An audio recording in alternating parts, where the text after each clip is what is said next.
This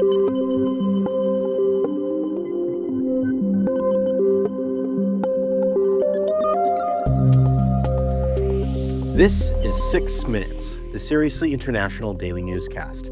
It's Wednesday, March 19th. I'm Jacob Shropshire. And I'm Anne-Sophie Goninet. People in Cambodia are having dinner, while Colombians are just getting up for breakfast. Here in the World Crunch newsroom in Paris, it's just after midday. These are the latest headlines. Israel hits Gaza with new strikes, vowing to fight in full force. Istanbul's mayor and key Erdogan rival is arrested. And our daily quiz question comes from a competition under the sea.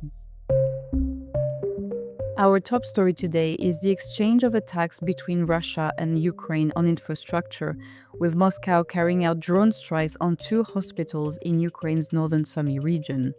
The attacks came within hours of the highly anticipated phone call Tuesday between US President Donald Trump and Vladimir Putin. The Russian president had agreed to a 30-day pause in attacks on energy infrastructure, but rejected a fuller ceasefire. Ukrainian President Volodymyr Zelensky said that he expects a phone call with Trump today, marking their first direct talks since Zelensky's 10th visit to the White House last month.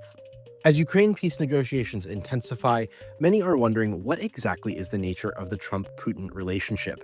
Carsten Luther writes for German weekly magazine Die Zeit that there might be some ideological similarities, but that doesn't tell the whole story about these two leaders. They write, "Perhaps the strongest link between Trump and Russia is not ideology, not admiration, but money. Money from oligarchs with ties to the Kremlin, operating somewhere between organized crime, intelligence services, and politics. In a country like Russia, politics and business are deeply intertwined. It's no wonder he wants to replicate that model in the United States. Yet Putin could quickly become an enemy if Trump feels his personal interests are threatened. But for now, it looks like he sees an opportunity to learn from him." Moving to the Middle East, Israeli strikes killed at least 5 Palestinians in Gaza on Wednesday. The Israeli army said it targeted the Hamas military sites in the north. The strikes came after Prime Minister Benjamin Netanyahu said fighting would resume, quote, in full force, adding that this was just the beginning.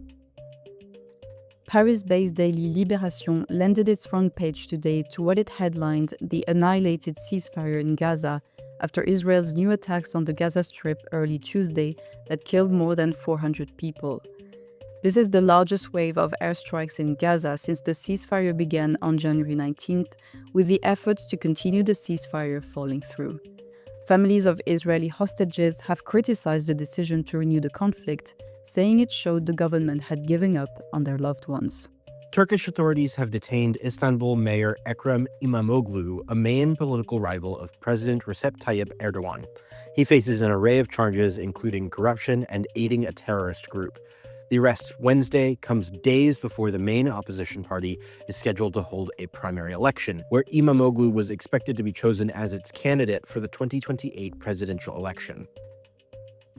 Democratic Republic of the Congo President Felix Tshisekedi and Rwandan President Paul Kagame held direct talks mediated by Qatar on Tuesday for the first time since Rwanda-backed M23 rebels seized 2 major cities in the eastern DRC. In a joint statement, the leaders called for an immediate ceasefire in eastern Congolese regions. Now let's take a closer look at what the international press is covering. Independent Hungarian daily Népszava is covering the passage of a new anti-LGBTQ+ law banning pride events. The law approved by Hungary's parliament triggered a large demonstration on the streets of Budapest.